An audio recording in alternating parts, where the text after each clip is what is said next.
Hey guys, tonight we slip into something laced, layered, and if we're being completely honest, mildly homicidal.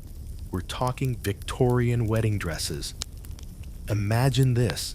You're standing in front of a tall mirror, the fabric of your white gown catching the lamplight just so. The lace itches a bit at your throat, but that's nothing compared to how tightly your corset is hugging your ribs. You look radiant, angelic, and you probably won't survive this. So, before you get comfortable, take a moment to like the video and subscribe, but only if you genuinely enjoy what I do here. And tell me in the comments where you're watching from and what time it is there. I always love seeing that. Now, dim the lights. Maybe turn on a fan for that soft background hum. And let's ease into tonight's journey together. You think you're just putting on a dress, but this dress has secrets. Deadly ones. Victorian fashion isn't just about frills and propriety. It's a cocktail of toxic beauty, flammable drama, and social pressure that could send a bride from the altar to the grave without even tossing the bouquet. Let's start with the color white. It wasn't always the go-to wedding shade. Before Queen Victoria married Prince Albert in 1840, wearing an all-white gown, brides wore whatever fancy dress they owned. After Victoria's wedding, white became a symbol of purity, wealth, and ironically, death. Because the fabric used to make those pristine white gowns often treated with arsenic. Yep, arsenic. That same delightful poison you'd associate with suspicious teacups and murder mysteries was used in green dyes and fabric whiteners. But here's the kicker. Arsenic wasn't just in green wallpaper or dresses for the ball. When it came to making white silk shimmer or bleaching muslin to a radiant finish, arsenic compounds like arsenic trioxide were sometimes used to process and finish the fabrics. You wouldn't feel it at first. The dress wouldn't scream danger. It would whisper it. The faint rash on your neck? Probably just irritation from the lace. The sore throat after a long day of wedding prep? Must be nerves. But over time, with repeated exposure during fittings, alterations, and that long wedding day, the bride could suffer headaches, nausea, skin eruptions, and, in some cases, longer-term poisoning. The danger was especially high for seamstresses who handled these materials. Constantly, many fell ill or died young, and their stories were stitched quietly into the hems. And then there was the scent, to cover the chemical smells. Brides often wore heavy perfumes, many of which contained toxic ingredients themselves, like lead acetate and benzene. Imagine walking down the aisle, bathed in candlelight, layers of fabric clinging to your body, corset tightening your breath, with just a whisper of lethal gases swirling under your veil. Fashion was danger in disguise, but it was worth it, right? At least in the eyes of society. Your gown had to be spotless, blindingly white, and delicately intricate. The more elaborate, the better after all. It reflected your family's wealth and your husband's good taste. Your dress wasn't just a dress. It was a billboard, one that said, "We can afford this, even if it costs someone their health." Some scholars still argue whether arsenic in white gowns was common enough to pose a real threat to brides, or mostly impacted the workers behind the seams. But that's the thing about history. It tends to forget the girls coughing in the back rooms, fingers cracked from chemicals, eyes watering from powder dust. The irony, arsenic wasn't feared in the way we understand poison today. In the Victorian era, arsenic was practically a wellness product. It was sold in tonics, used in complexion treatments, and added to paints and soaps. Brides may have believed it gave their gowns a heavenly gleam and their cheeks a ghostly glow, which, honestly, it did, just with a touch of death. There's something deeply unsettling about slipping into a gown that's been scrubbed, starched, and shined with substances that could slowly shut down your organs. But the expectations were stronger than the warnings. Brides were supposed to glow. And if that glow came from a toxic finish, well, that's just the cost of beauty. It's almost romantic in a twisted way. Your something new could also be your slow undoing. Because no one ever said the white dress came without a price. And that's just the start. This gown you're wearing, it's not just toxic. It's also a trap. You glide across the parlor floor, careful not to step on your own hem. But it's like steering a ship in a teacup. The crinoline beneath your gown, the massive, bell-shaped cage of steel or whalebone, is swaying with every step, brushing dangerously close to the fireplace.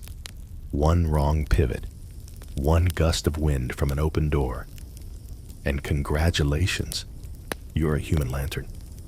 Death by crinoline might sound like a punchline, but in Victorian society, it was more like a slow, burning reality. Crinolines, those voluminous understructures designed to make your waist look dainty and your silhouette resemble a walking hourglass, were marvels of engineering and total fire hazards. They could span 5 feet in diameter, stiff and airy, allowing fabric to drape beautifully, while keeping your legs cool, which was, ironically, their one safety feature. The rest, utter chaos. You'd think something so large would keep you safe. It didn't. It made you a magnet for tragedy. Open flames were a normal part of any room. Back then, candles, gas lamps, hearths, and crinolines. They moved like sails in the breeze, catching sparks like dry brushwood. Once alight, they burned fast, furious, and terrifyingly high. There are records of women dying in less than a minute, unable to free themselves from the mass of fabric as it turned into a death shroud. And because the structure lifted the skirts away from the body, the flames had direct access to oxygen, helping them roar upward right toward your face. Imagine trying to rip off layers of muslin, lace, and steel while your corset is squeezing the breath out of you. Yeah, not exactly a graceful exit. Even worse, bystanders often didn't know how to help. Victorian decorum discouraged touching a woman's clothing in public, especially undergarments. There are reports of men hesitating to assist burning women because they feared violating social codes. So, people died, quickly, publicly, and tragically, while others stood frozen in place. Historians still argue whether crinoline fires were more of a working-class issue, since poor women often worked closer to open flames, or if upper-class brides, in their heavily decorated parlors and crowded chapels, were just as likely to catch fire. The truth probably lies somewhere in between. Death didn't really check bank accounts before visiting. And let's not forget the comic side of crinolines, because of course, in the great Victorian tradition, fashion was both tragic and absurd. Imagine trying to sit in one. You'd need a perfectly angled chair, or you'd tilt like a seesaw. Walking through doors, good luck.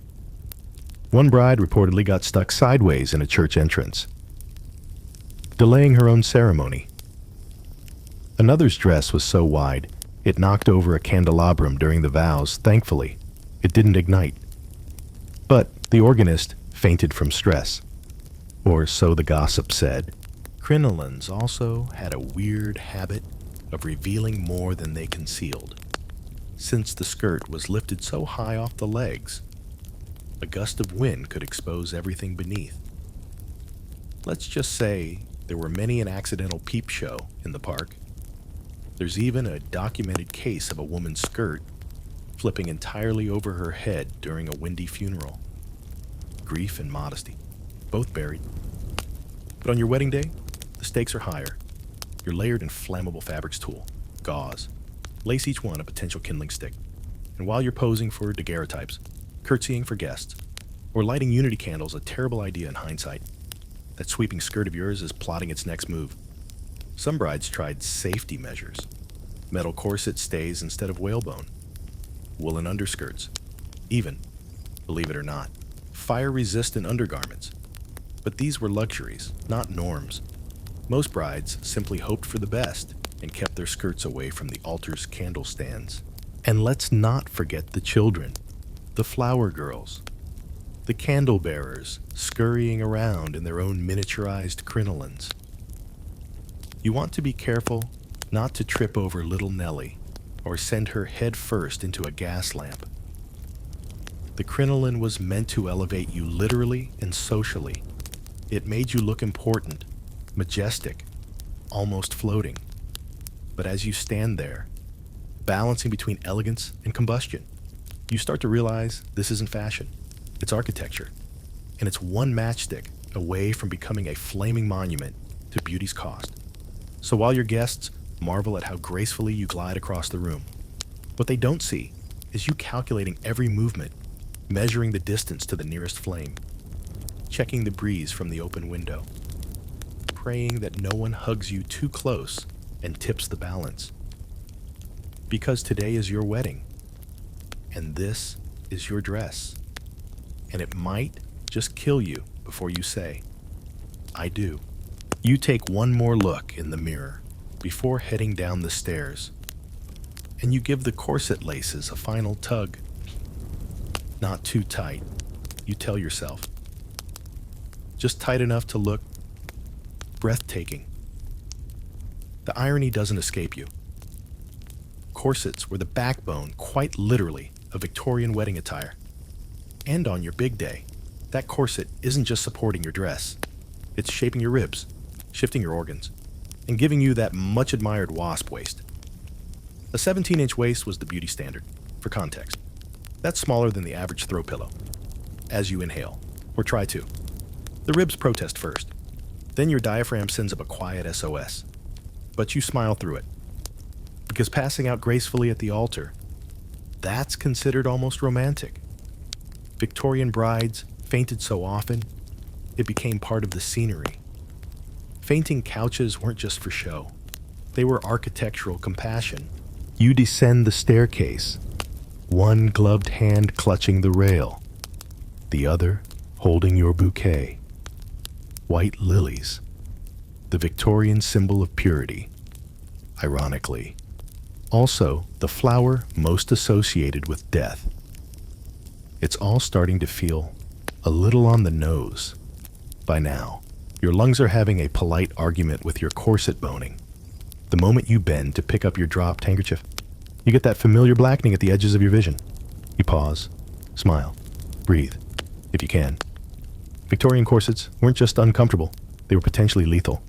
Prolonged use could cause fainting, yes, but also misaligned spines, deformed rib cages, compressed lungs, and displaced organs, digestive issues, reproductive complications, and even broken ribs weren't unheard of.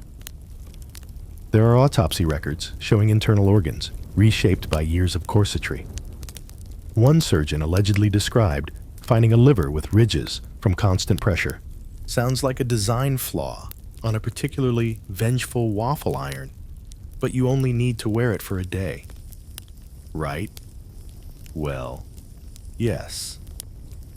But you've probably been training for months, gradually tightening the corset bit by bit to prepare your body for the grand squeeze. Brides often slept in lighter versions. Some even wore them during meals, eating only soft foods or broths to avoid bloating that might spoil the silhouette. And don't forget the etiquette guides: a bride must appear delicate, pale, and composed. Her physical discomfort should never distract from her grace. So, if your corset is digging into your kidneys like a metal bear hug, just smile. Maybe flutter your fan. There were, of course, rebel voices. Doctors who warned about the long-term effects. Women's rights advocates who railed against the tyranny of the tight waist. Even some fashion-forward thinkers who proposed looser stays or elastic bodices. But those were exceptions. On your wedding day, the goal is simple: look perfect at any cost. Historians still argue whether corsets truly caused widespread internal damage, or if the horror stories are more myth than medicine. Some say the extreme effects were rare, limited to the tightest lacing over the longest periods. Others point to Victorian X-rays and medical journals as evidence that fashionable suffering was disturbingly real. Then there's the psychological pressure. Your mother probably wore one. Your sisters too. And let's be honest, you've grown up believing that femininity equals restraint. The tighter the corset, the more controlled, the more admired. No one wants a loose bride, in fabric or in reputation. You reach the bottom step and pause. The room smells like rose water and paraffin. Somewhere, a piano plinks out the bridal chorus, slow and dreamy. Everyone is watching. You take a breath, or rather, you try. Your chest barely moves. The bouquet trembles just slightly. And then, it happens, your vision swims. The corset pinches something unnameable near your ribs. Your knees wobble like you're learning how to walk. But you recover. You always do. Just like you practiced. Later, when they ask why you looked so dazed during the vows, you'll say you were overwhelmed, moved, which isn't exactly untrue, because you are overwhelmed with heat, with pressure, with the dawning realization that everything you're wearing from the hem to the bodice isn't made for comfort.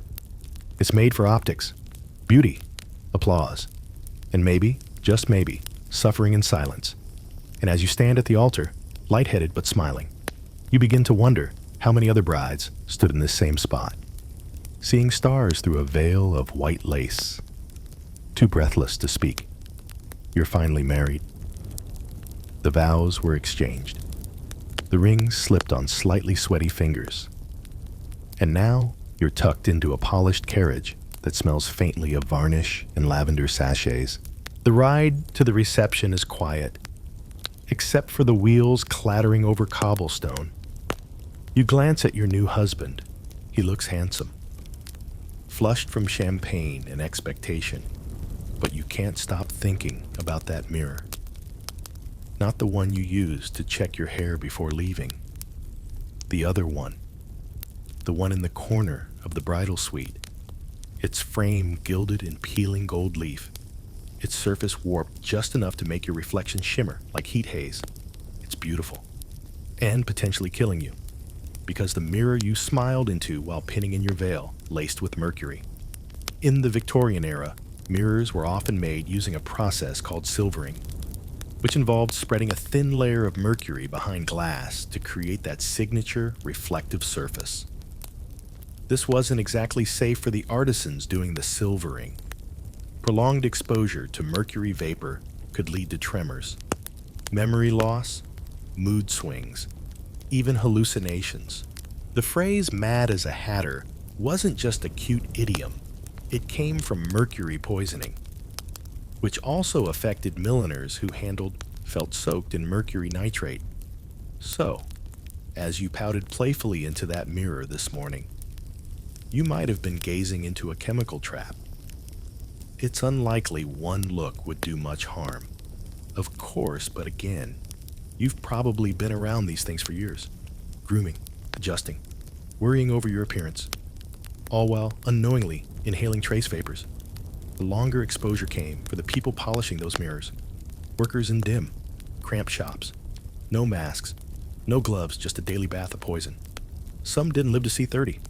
Historians still argue whether the levels of mercury in the home were enough to harm occasional users, or if the real victims were limited to the working class. But there's no doubt that toxicity was part of the scenery. It was as commonplace as floral wallpaper and piano benches. And speaking of grooming your toilette routine this morning, let's just say it was a chemical cocktail. The powders you dabbed on your nose to avoid shine likely included lead. The rouge on your cheeks, possibly cinnabar, which contains mercury sulfide. Your perfume, dabbed daintily behind each ear, could include benzene derivatives and even chloroform-like compounds to fix the scent. All of this to look fresh and youthful on a day designed to exhaust you. By now, your head is aching. It could be the corset, or the hours of standing, or the faint smell of gas lamps and perfume swirling together at the reception hall, where the air feels thick enough to chew. You're seated at the head table, smiling at guests you don't recognize. You take a sip of sherry, hoping it'll steady the room, which seems to be tilting slightly, like you're on a boat. One elderly guest leans over and compliments your radiance. You thank her, and for a brief moment, feel proud. But when you look back at the mirror behind her, another heavy, mercury glass beauty, your smile wavers. You see yourself glowing. Yes, but it's not the healthy kind. It's a pale, powdery shine, a ghostly shimmer, and that, somehow, feels appropriate. Because everything around you has this strange double meaning. The shimmer is both lovely and lethal. The white is both pure and poisoned. The scent in the air is romantic and nauseating. You begin to understand what this entire day has really been, not just a celebration, but a performance. One where you are both the star and the sacrifice in the distance. The band begins to play something soft, like a waltz dipped in warm honey. The candles flicker against the mirrored walls. You see yourself dancing, laughing, glowing in every reflection. But the longer you watch yourself, the more the image feels foreign, off. You catch yourself wondering, do I look happy or just polished?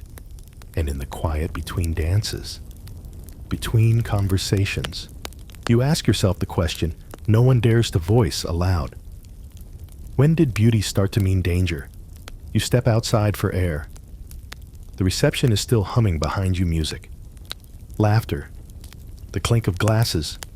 But out here, it's just the hush of dusk and the far-off rattle of carriage wheels. You loosen your gloves and lean against the stone railing, your bouquet now wilting beside you. You breathe deeply. Well, as deeply as a corset will allow. The breeze lifts your veil and your spirits a little. But then you catch the faint scent of your parasol.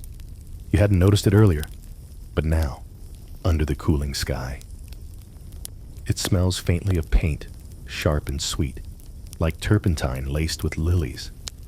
You unfurl it, curious. It's beautiful. Ivory silk, hand-painted with delicate sprays of lavender and pale bluebells. It's spread through droplets in the air, easy to share in a room full of tight corsets, shallow breathing, and lots of close talking. You think about your cousin Clara, who looked radiant on her wedding day and dead by the following spring. They called it a weak chest. Now you wonder if it was something more. You remember how pale she was, how often she clutched her side and laughed like it hurt. Everyone thought it was just nerves. Historians still debate whether Victorian fashion exacerbated the spread of tuberculosis or simply disguised it. The tight lacing of corsets limited lung expansion. Heavy fabrics and poor ventilation created breeding grounds for airborne illness. Some suggest that the obsession with being slim, pale, and delicate may have made tuberculosis seem almost fashionable, something that made you look the part, even as it killed you. You glance down at your gloved hands. The lace is delicate, beautiful, and likely made in a factory filled with lint, dust, and toxic dyes. The girls who made these gloves may already be coughing blood into cloths, working 14-hour days to finish orders for brides like you. The truth is, every detail of this wedding, every accessory, every brushstroke, every embroidered trim came with a price tag paid by someone else's lungs, someone else's body. And now, standing out here under the painted parasol, you're starting to feel the weight of that. You hear a door open behind you, your husband's voice. Gentle. You all right? You nod. Folding the parasol closed. Just needed a moment. He joins you at the railing, slipping a hand around your waist. You lean into it, smiling. It's not his fault. None of it is. Really, this is the world you were handed. The dress, the expectations, the invisible poisons. It's all part of the ceremony. And yet, standing in the warm night air, you can't help but feel like this moment so quiet, so beautiful, is also a little haunted. Haunted by the girls who painted your parasol, by the seamstresses coughing in dim rooms, by your cousin Clara's last shallow breath, and by the unspoken fear running through your chest like a second corset. What if this is only the beginning? You wake the next morning with stiff shoulders and the taste of rose water and metal on your tongue. The first light of day leaks through the lace curtains, gilding everything in soft gold. But your dress, crumpled on the chair, like a sleeping ghost, feels heavier now than when you wore it. You shuffle barefoot across the room, aching slightly, and stop when you notice it. The seam along the bodice has split. Not from dancing, but from tension. The stitches strained against the fabric, unable to hold everything in. You press your fingers to the tiny tear. It feels like a metaphor.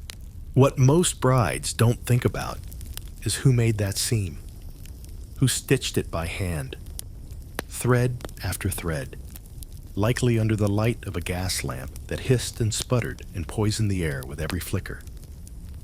You remember the boutique where you had your fittings elegant, soft-spoken women pinning fabric around you like sculptors. But the real work happened elsewhere.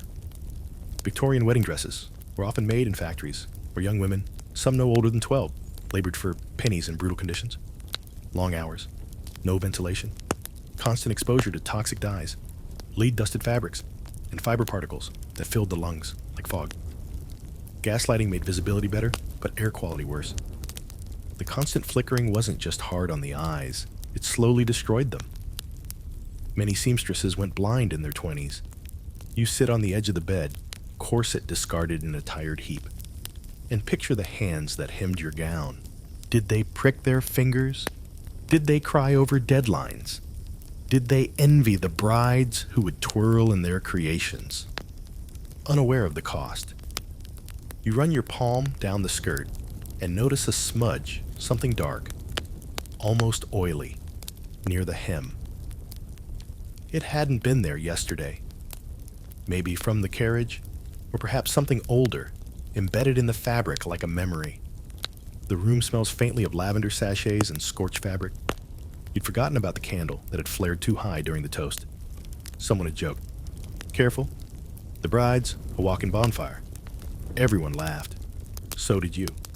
Historians still argue whether the women in these dressmaking factories were considered skilled artisans or just disposable labor. Some boutiques claim to elevate working girls by teaching them refined techniques, but most were simply cheap hands interchangeable, unprotected, and mostly invisible. And yet, every inch of that dress holds their fingerprints. Your veil, too, suddenly seems less ethereal. You remember how it felt floaty, almost not there, but it was likely starched with substances that irritated the eyes and nose. It was probably folded and refolded 100 times by a girl who never got to wear one herself. Maybe never made it to her own wedding day at all. There's a knock on the door. Breakfast. Or maybe your new husband wondering where you've gone. You stay quiet. The dress still sits there, its skirt spilling over the sides of the chair like it's melting.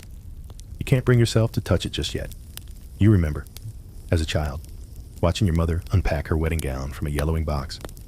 She held it up like a treasure, but also with reverence, like it carried something sacred. Back then, you only saw the beauty, the lace, the shimmer, the mystery. Now, you see the shadows sewn between each fold. It's strange how marriage is celebrated as a beginning, when it often feels more like an inheritance of expectations, traditions, and invisible debts. You've walked into a role prepared for you long before you were born. Even the dress is part of it, maybe especially the dress. There's a spot on the lining stitched in red thread, barely visible unless you're looking. At first, you think it's just reinforcement, but the thread is coarser, the knot uneven, a rush job. Maybe the last piece finished before the shift ended, maybe done with bleeding fingers. The dress looks different now. Not ruined, just honest. Like it finally decided to tell the truth. And you, still in your nightgown. Hair pinned up messily, Realize you're finally listening. The train whistle splits the air as you board for your honeymoon. It's early morning, the kind of gray that makes colors seem like a memory. You clutch your new husband's arm, still a little shaky, still wearing the wedding ring like it's heavier than it should be. Your travel dress is simpler, no crinoline. No corset today, but there's a stiffness in the fabric, a starch that scratches against your skin. You don't ask what's in it. You don't want to know. The train car smells of coal, leather, and something sour, someone's breakfast gone wrong. Probably. Victorian travel wasn't exactly a luxury, even if you paid for second class. The windows are streaked with soot. The benches have just enough cushioning to convince you they don't. But the real fear, the part you keep to yourself, it's not the smell, or the rattling wheels, or even the unpredictable boilers that hiss underfoot. It's the fever. You've heard about it. Wedding night fever, they whisper, or bride's illness. No one knows quite what it is. Sometimes it strikes the morning after, sometimes not until the second week. But it starts the same nausea, fever, a feeling like your body's burning from the inside. Some call it puerperal fever. Others just say the marriage didn't suit her. Either way, it's a roll of the dice. And brides lose all the time. You glance at your husband. He's dozing lightly, the rhythmic clatter of the rails rocking him like a cradle. He means well. He thinks you're tired from the festivities. And you are. But it's more than that. You're tired from the silence, from all the things you've been told not to ask, not to know, not to feel. The train jerks slightly. A woman in the next car shrieks false alarm. Just a bit of overzealous steam. But still, your heart skips. Trains are modern miracles. Sure, but they derail. They explode. They kill. There was that story in the papers last month. Newlyweds crushed between cars on their way to Bath. The bride's dress was said to be in tatters. They never found her left shoe. Historians still debate whether these stories were exaggerated moral cautionary tales, meant to keep women docile and close to home, or actual patterns of tragedy. But enough of them were true to feed the fear, the kind that curls up in your stomach and stays there. You distract yourself by watching the countryside slip past the window. Fields, sheep, a small boy waving from a hill. For a moment, you smile. But then you catch your reflection in the glass. Your skin is pale. Your eyes too large. There's a tightness around your mouth you hadn't noticed before. And your hand, the one resting on your lap, trembles just slightly. Maybe it's nothing. Maybe it's nerves. Maybe it's the dress residue, your skin still itching from the lace. Your throat dry from the powder you wore yesterday. You tell yourself to stop overthinking, to enjoy the trip. But in the back of your mind, you remember your neighbor's sister, married in May, dead by June, something in the blood. They said, you press your forehead to the glass, the cool surface calming for a moment. Behind you, someone coughs deep, rattling. You flinch. The train pulls into a small station for water. You step outside to stretch your legs. The platform smells like wet iron and horse manure. As you walk past the caboose, you glimpse something in a trunk, open, inside a gown. Not white, but cream, wrinkled and stained. Abandoned? You wonder what happened to the bride who left it behind. Back on the train, your husband wakes and reaches for your hand. You take it. It's warm, solid, familiar. You remind yourself that not everything is poison. Not everything burns. But still, as the train lurches forward again, you tighten your grip, just a little. Because in this world, even the ride away from the altar carries danger. And not all brides make it home. You've returned home. The honeymoon passed without disaster, without fever, without fire, though your nerves stayed coiled the entire time, like a corset string pulled too tight. Now, back in your own house, your own bed, your own slowly browning bouquet on the mantel. You begin to settle into the shape of a new life. The dress is boxed, folded carefully by your mother, who dabbed her eyes as she did it, wrapping it in layers of tissue like porcelain. It rests now at the top of the wardrobe, sealed with lavender and silence. You look at it sometimes without opening it. Just knowing it's there is enough. What strikes you most is how no one ever mentioned the danger. Not once. Not your dressmaker. Not the vicar. Not even your older cousins who must have known something.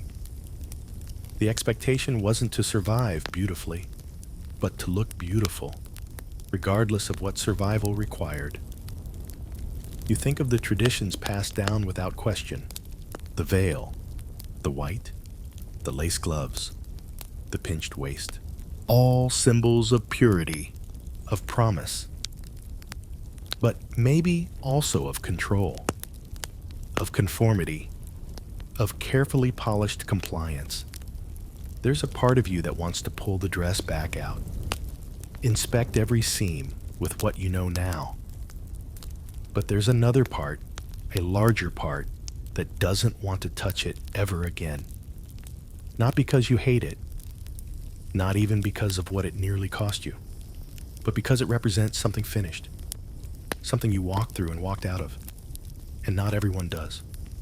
You read in the local paper about a girl from another parish, 19, collapsed at the altar before the vows were even spoken. Her corset snapped a rib, punctured something. They tried to revive her, but by the time the doctor arrived, she was gone. They buried her in the dress. Her mother insisted. You set the paper down, your hands cold. Doesn't surprise you anymore. That's maybe the worst part. You just nod quietly and go back to the day's chores. Like grief has become wallpaper. Historians still argue whether the entire system of Victorian bridal fashion was knowingly harmful or just tragically misguided. Whether the risks were understood by the women wearing the gowns or accepted blindly as the price of elegance. But you know this women died for beauty, some slowly, some instantly, but many more just disappeared under layers of expectation, gaslight, and praise. Sometimes, in the quiet of evening, you light a candle in the sitting room. The flicker reminds you of the dance, the lace, the night you narrowly escaped a flame brushing your skirts. You didn't scream. You didn't even flinch. Just laughed and patted it out with your glove. People applauded, called you brave. You remember thinking how absurd that was. Bravery had nothing to do with it. You simply didn't have a choice. Now, you sit on the settee in a plain cotton gown, no corset, hair pinned loosely. You feel the weight of your body fully for the first time in weeks. Breathing comes easier now. Real.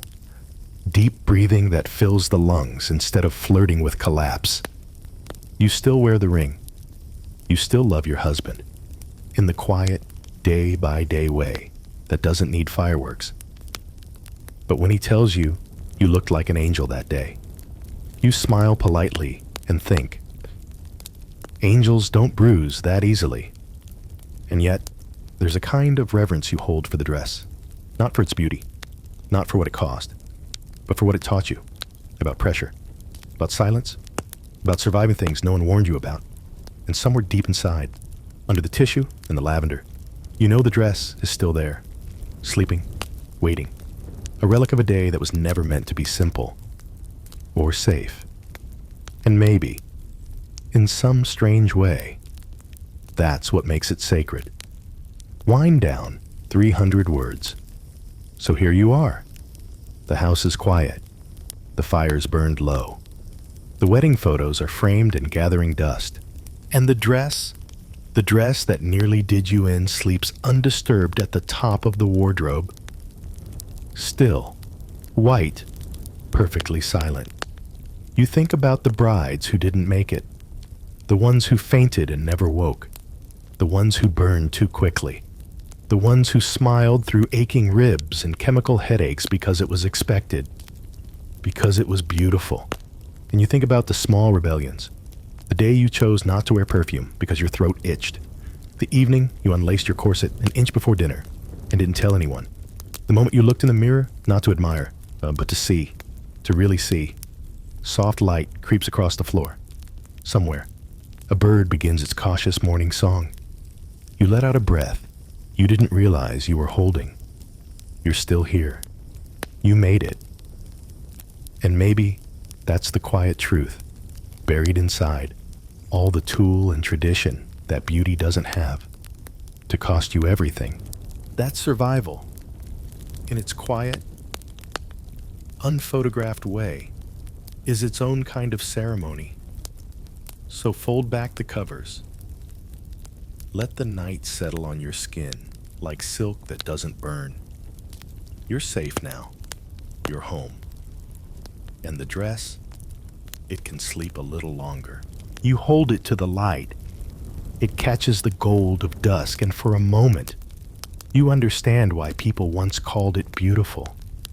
It is. It is beautiful. That's the hard part. Because even now, knowing everything, you can't help but admire the craftsmanship, the balance of textures, the curve of the stitching, the way the feather seems to move, even in death. It's a kind of stillness that tricks the eye. And maybe that's what made it so dangerous in the first place, this illusion that something so soft couldn't also be brutal. You turn the hat slowly in your hands, and your thumb catches on something rough near the seam. A pin, loose, the kind a milliner might have forgotten, or left, unspoken, like a signature. You press it back in gently. There's no blood here, not anymore, just memory. Historians still argue whether the fashion world meant to be cruel, or whether cruelty was simply a byproduct of progress, another silent cost of a world obsessed with appearance.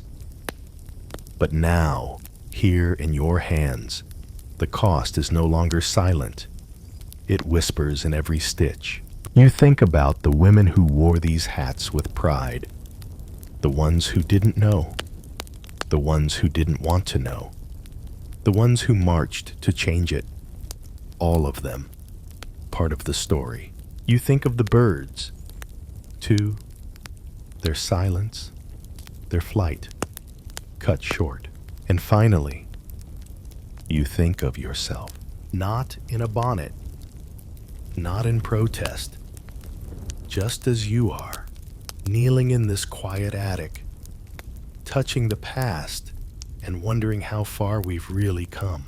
Because today, the feathers may not come from egrets, but the trade-offs remain. Fast fashion, deforestation for dyes, workers still coughing in back rooms while the rest of us admire things under soft lighting. You place the hat back in its tissue.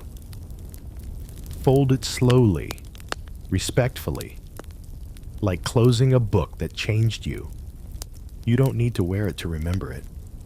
The lesson's already woven into the folds of your thoughts. You close the trunk, dust your knees.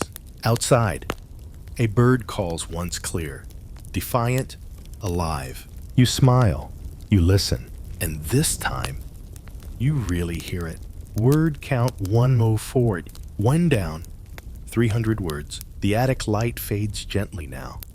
The floorboards creak beneath your soft steps. The past settles around you like quiet fabric, heavy, but not suffocating. You've seen what was hidden, traced the arc of a feather through history, and placed it back where it belongs, not on your head, but in your awareness. The silence in the marshes, the hum of the millinery workshop, the flutter of resistance in the pages of pamphlets, the firm grip of a woman choosing a ribbon over a plume. All of it hums now, like a low song you can't unhear. And somewhere, birds still fly, not to be harvested, not to be worn, just because they can. You sit by the attic window for a moment longer, watching the sky dim from gold to blue.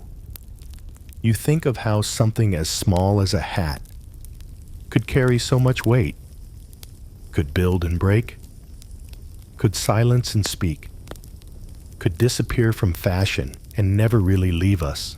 So rest now. No guilt, no shame, just soft understanding. We've all worn things we didn't understand at the time. But the beauty now, it doesn't come from feathers, it comes from seeing clearly, from listening, from knowing. The wind moves gently outside. A tree branch taps the glass. A bird, just one, sings somewhere in the distance. Not for applause, not for decoration, but for the sheer miracle of still being here. And so are you. Good night. Hey guys. Tonight, we're unboxing something delicate. Velvet ribbon, tied tight. The faint scent of cedarwood and old perfume still clinging to the tissue. You ease open the lid, lift the paper, and there it is, a Victorian hat, so fine it almost seems alive. Feathers curl and shimmer in the lamplight. Ivory lace, jet beading, a bit of netting to veil the eyes. It's gorgeous, and it might as well be a crime scene. Because that feather, that's not just from any bird. That's from a bird someone hunted, probably in a breeding marsh, probably while it was trying to protect its eggs. And that shimmer, it cost more than money. It cost flight, song, and in some cases, entire species. So, before you get comfortable, take a moment to like the video and subscribe, but only if you genuinely enjoy what I do here. And tell me in the comments where you're watching from and what time it is there. I always love seeing that. Now, dim the lights. Maybe turn on a fan for that soft background hum. And let's ease into tonight's journey together.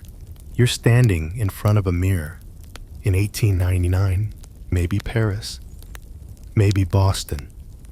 Your hat tilted just so. There's a full egret plume sweeping backward like a brush stroke. It's beautiful, it's fashionable, and technically, it's soaked in invisible blood. In the late 19th century, hats weren't just accessories. They were statements, symbols, entire ecosystems perched on your head. Feathers meant wealth. Exotic birds meant you were worldly, elevated, above the muddy crowds. The more dramatic the hat, the more refined you appeared. But the demand was vicious. At the peak of the plume trade, an ounce of heron feathers, called aigrettes, was worth more than an ounce of gold. Women wore entire birds on their heads, wings splayed, glass eyes glinting, tiny feet dangling like forgotten jewelry, and no one batted a perfectly powdered eyelash. The hats came in hat boxes. Sure, but the real box was the world. Birds trapped in mangrove swamps, shot down by the thousands, just to supply one millinery with next week's fashion. In London, you'd see crates marked fragile and tropical. Inside, hundreds of bird skins, salted, stripped, flattened, exotic by morning, decorative by evening. One shipment in 1902 contained 32,000 dead hummingbirds. Historians still argue whether the women wearing these hats were ignorant of the cruelty or simply indifferent. There's some evidence that shopkeepers avoided too much detail. No one wanted to tell their best customer that the stiff-winged delight on her bonnet was peeled from a nestling heron while its mate circled overhead, shrieking. But maybe they didn't need to be told. Maybe they didn't want to know. The smell of the feathers was sweet and slightly wrong. The process of curing them left traces of formaldehyde, oils, and sometimes rot that couldn't quite be scrubbed away. A well-trained nose could detect it, a hint of death beneath the rosewater sachets. Some women claimed the odor gave them headaches. Others thought it made them look more mysterious. You think about lifting that hat today, running your fingers along the delicate stitching, marveling at the craftsmanship. It feels light, too light for the history it carries. But that's how history works sometimes. The heavier the truth, the quieter it settles. The hat box still sits on your lap. The tissue paper flutters with the movement of air. The feather sways slow, graceful, like it remembers flying. You wonder who wore this. What was her name? Did she know where the feathers came from? Did she care? Or did she simply walk through the world, head held high, never once looking up to see the empty sky where the birds used to be? You push open the shop door and step into the hush of velvet and dust. Mirrors line the walls. A single gas lamp flickers above a counter littered with ribbon scraps, pins, and something that looks suspiciously like a sparrow's foot. This is where the magic happens, or the murder, depending on your perspective. The millinery is elegant, yes, but behind the scenes, it's a different world. You step past the lace curtain partition and into the workroom. It's warm, stuffy, and smells like starch and singed feathers. The air is thick with particles, tiny bits of down drifting through the sunbeams like snow. The girls here aren't laughing. Their hands move quickly, stitching, shaping, slicing. If you look closely, you'll see the cuts on their fingers, the pink-stained handkerchiefs, the coughs they try to hide. Because these hats aren't just assembled, they're trimmed. And trimming means handling the spoils of the bird trade. Heads, wings, bone, flesh that hasn't fully dried. Some pieces arrive still slick from the kill, packed in crates of salt or camphor. The girls sort through them without gloves. There are quotas, deadlines. No time for squeamishness. One girl younger than you uses a curved blade to remove a beak from a kingfisher. Her hands are practiced, but she winces. She has a cut on her thumb that won't stop weeping. Another worker sneezes, dabbing her nose with a gray rag. There's a kettle in the corner, but the tea it makes tastes faintly of glue and feathers. Historians still argue whether milliners' health complaints came from the physical materials or the conditions themselves. Was it the chemicals used to preserve the feathers, or the endless hours bent over benches, inhaling dust and feather mites? Probably both. Either way, no one's writing odes to these girls. Their names aren't in the fashion columns, but without them, the hats wouldn't exist. Every elegant silhouette you see parading down the boulevard started here, in a room with no windows and too many needles. It's easy to forget the violence when you're browsing a showroom. The hats sit on silk busts, soft lighting making them shimmer like stardust. But behind each graceful arc is a broken beak, a stitched skull. You learn to see it after a while, the way the feathers are too perfect, too still, like they're holding their breath. The owners talk a good game, artistry. They call it natural embellishment. They speak of honoring the bird, but when a delivery boy drags in a burlap sack leaking blood, it's hard to find the honor in that. You notice a pile of tiny bird bodies on the corner table. Some have been halved to make symmetrical fans. Others are intact, their wings dried in mid-flutter. One still has a piece of twig clutched in its claw, a remnant from a nest. Maybe. You think about how fast that life was cut short. Mid-build, mid-season, mid-song, and you begin to realize something. The hats weren't just made to decorate. They were designed to silence. To wear one was to say, I don't need to hear the birds sing. I just want to be seen wearing it. One of the girls wipes her hands on her apron and looks up. Her eyes are red. It's the dust. She says, gets in everything. She doesn't smile. There's nothing whimsical about it. And yet, tomorrow she'll be back. Because there's no other work. Because the pay, though pitiful, buys bread. And because, even if the hats come soaked in sacrifice, the women who make them are just as trapped as the birds they cut apart. You leave the back room and return to the front. The light seems harsher now. The hats look stranger. That delicate plume now feels like a lie. You run your finger along the brim of a rose-colored creation and notice the tip of a talon hidden in the fold. Fashion, you realize, has teeth. Even when it smiles. You're walking down a city street now, let's say Paris. Maybe London, and every head you pass is a parade.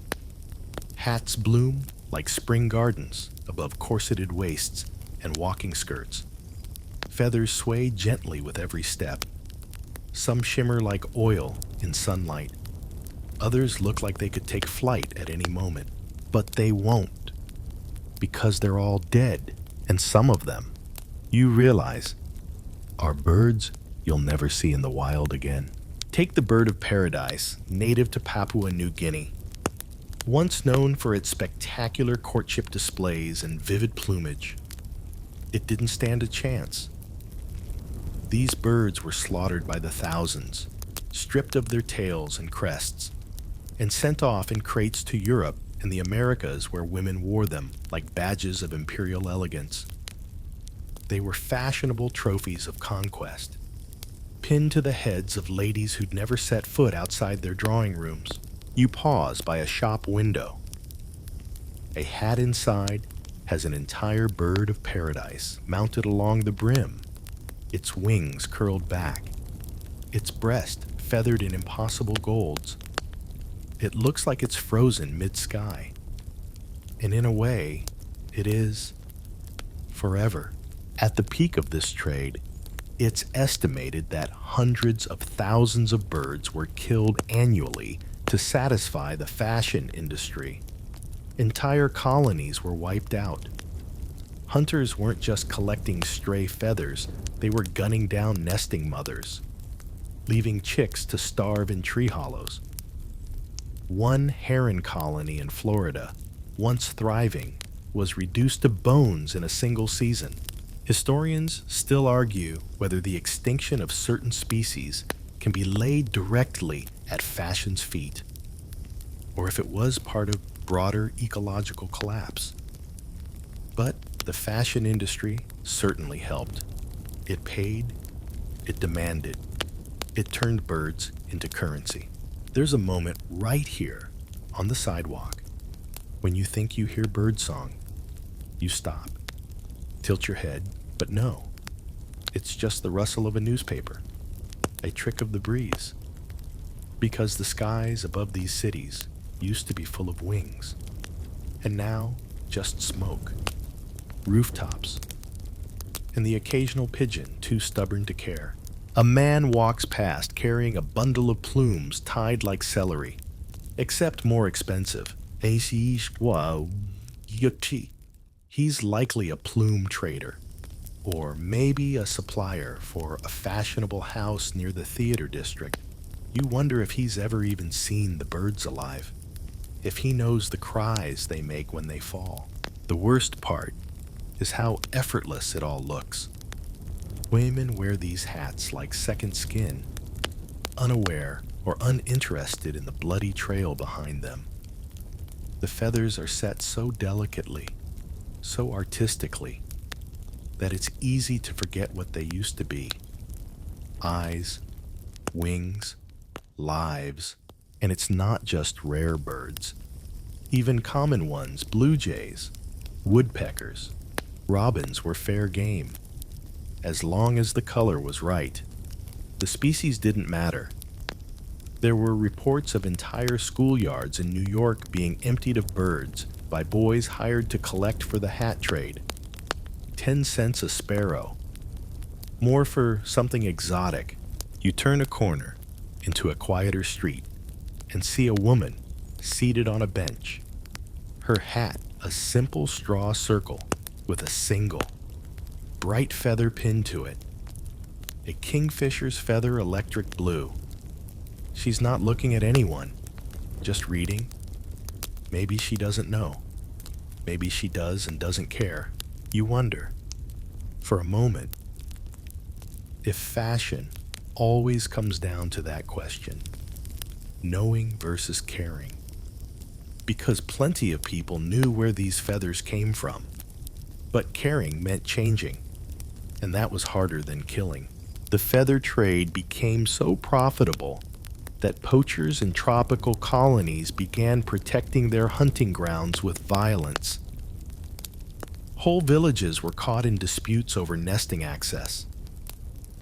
British officers wrote home about finding marshes strewn with blood and feathers, left behind after a harvest. You walk back towards the noise, the hats, the crowd, and it all looks a little different now, like a masquerade where everyone's costume is a little too real. You glance up at the rooftops. There are no birds, just hats. The room buzzes like a stock exchange. Not money, not shares, but feathers. Bundles of them. Boxes, crates, trunks, all labeled with strange codes and locations. Brazil, Assam, Florida, even the word nesting scrawled in chalk on the side of one. You're standing at the back of a feather auction, and it feels like you've walked into a bizarre fever dream. Everything smells faintly of smoke, sweat, and dried feathers. Men in waistcoats jostle for position. Some carry notebooks, others bark prices. Every once in a while, a clerk with a sharp mustache slaps a bundle on the table and the shouting starts again. You can barely tell what's what. Some feathers are soft, downy, likely from grebes or gulls. Others are stiff, radiant, longer than your arm. There's one lot of egret plumes, so white they almost glow in the gaslight. And those fetch the highest bids. The demand for egrets, those delicate, cascading feathers from the backs of egrets, has turned these auctions into battlegrounds. In London, in New York, in Paris, society ladies sit in carriages outside these markets, waiting for their milliners to emerge victorious.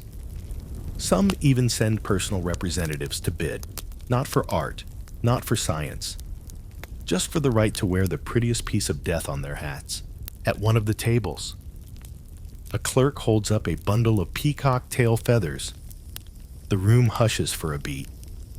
Then the bidding begins fast, furious, not unlike the frenzy at a livestock market. You wonder how often the birds themselves ever moved this fast before they were stilled forever. Historians still argue whether the plume auctions were fully understood by the women who paid the bills, or if the mess of it, the gore, the waste, the greed was hidden behind the velvet curtains of fashion houses. But the paper trails are there. Invoices from traders in the colonies. Letters complaining about spoiled feathers due to moisture from the blood. Even auction reports, proudly listing the thousands of birds converted into profit each month.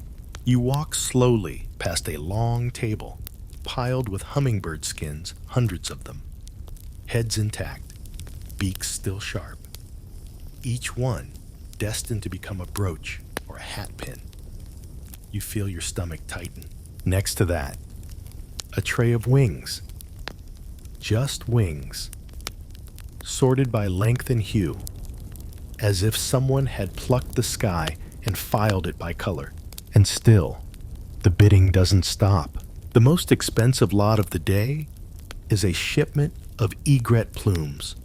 They're pure white, impossibly soft, harvested during nesting season when the feathers are at their most brilliant. The kicker: they can only be obtained when the birds are alive and breeding, so the hunters wait for the peak moment. Then shoot the adults off the nests, leaving chicks to die slowly in the reeds. You try to imagine that moment. The stillness of the swamp, then a crack of a rifle, a burst of feathers, the silence that follows, and then the babies, peeping, waiting for parents who won't come back. One man next to you chuckles as he tallies his bids. They'll love these uptown, he says. Pure wedding white. Can't beat it. You want to say something. But what? That color isn't wedding white. It's mourning white. That each bundle should come with a funeral notice. That fashion has turned into a kind of collective forgetting. But the auctioneer's gavel slaps the table again, and the crowd moves on. You turn toward the exit, passing rows of crates stamped with birds you'll never see outside. Book snowy egret, scarlet ibis, greater bird of paradise. Each feather, sold and bought, is a receipt. And this entire auction house, one giant register of extinction. As the door closes behind you, the muffled bidding continues, and somewhere far away, another gun fires into another nesting marsh. You follow the path through a damp coastal marsh, your boots sinking slightly in the muck. The air hums with insects, thick and warm, and there's a quiet you can't quite trust. A few decades ago, this place would have echoed with wings, with the cries of herons and ibises, the rattle of reeds shaken by returning parents to their nests. Now, the stillness feels heavy, like grief settling into the water. You pause by a cluster of half-submerged trees. Their branches hang low, and something catches your eye, an old warden's sign, rusted nearly through. The lettering is faint, but you can just make out the words, "No hunting, nesting season." You imagine someone ignoring that sign, wading into the shallows, rifle slung over their shoulder, eyes scanning for movement, waiting for the soft rustle of wings or the flash of white. Then the gunshot, then the splash, then silence. Because this is where white gold was harvested in the late 1800s and early 1900s. Heron and egret colonies across the American South were devastated by plume hunters. Their feathers, particularly during mating season, developed ornate filaments called nuptial plumes that shimmered like frost. They were rare, seasonal, and considered the most valuable feathers on the market. Perfect for hats, but they could only be obtained by killing the bird. Poachers didn't wait for molting. They shot the parents and left the chicks to starve. These marshes became graveyards. The air that once vibrated with life turned lead-heavy with the smell of decay. You kneel down, fingertips brushing the edge of a bleach shell. Probably a turtle. But it makes you think of broken eggs, empty nests, vanished colonies. Historians still argue whether the scale of the slaughter has been exaggerated over time, or if the near collapse of wading bird populations was exactly as horrifying as the records suggest. Either way, The numbers are staggering.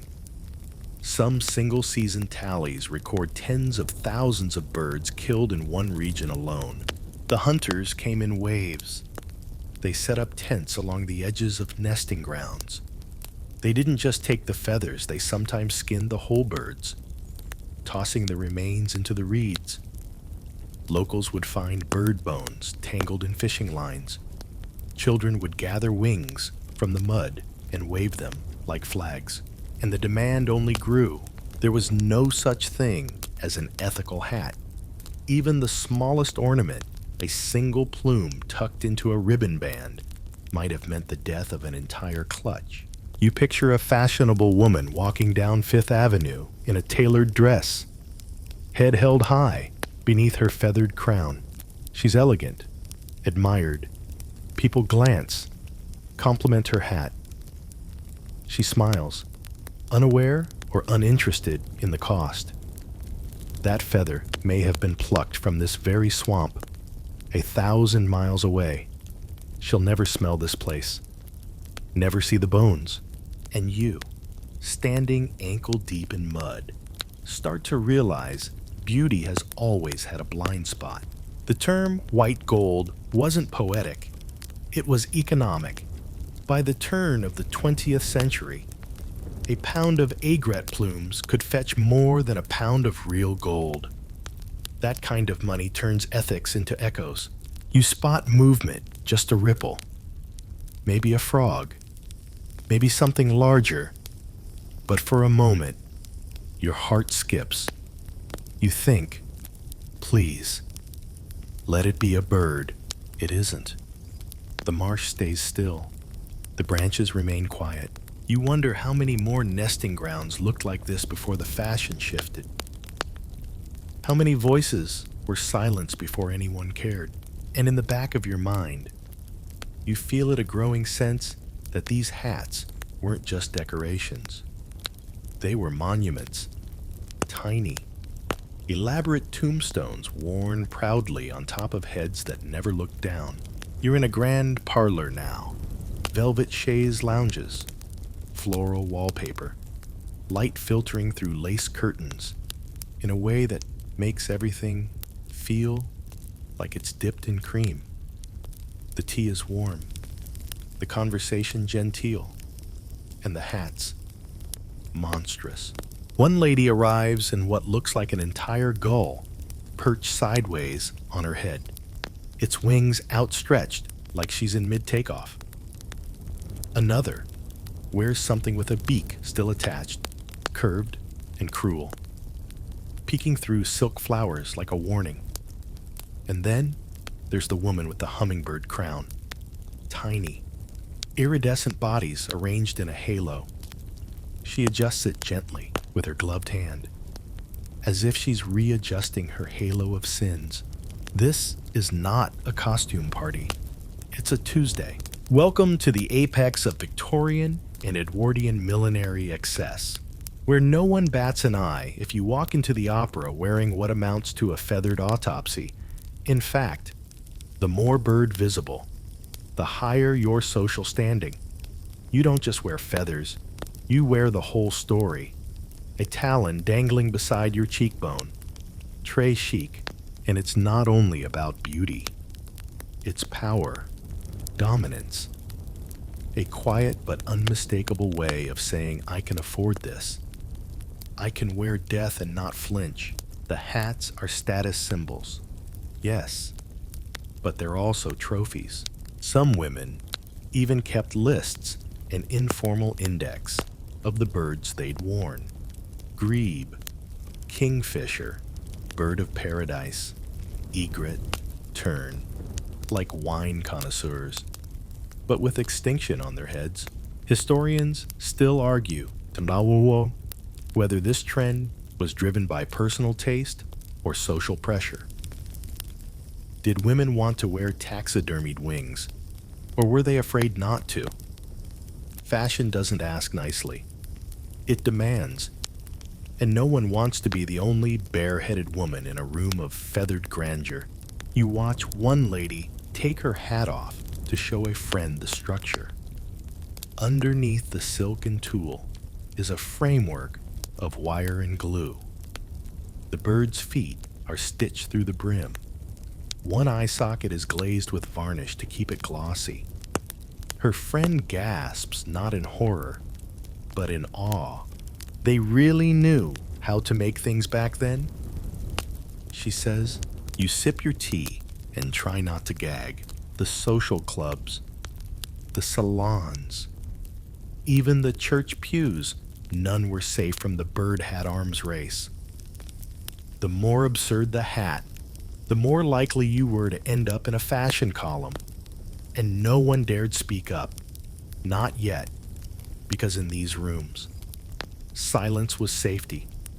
Questioning the hat was questioning the wearer.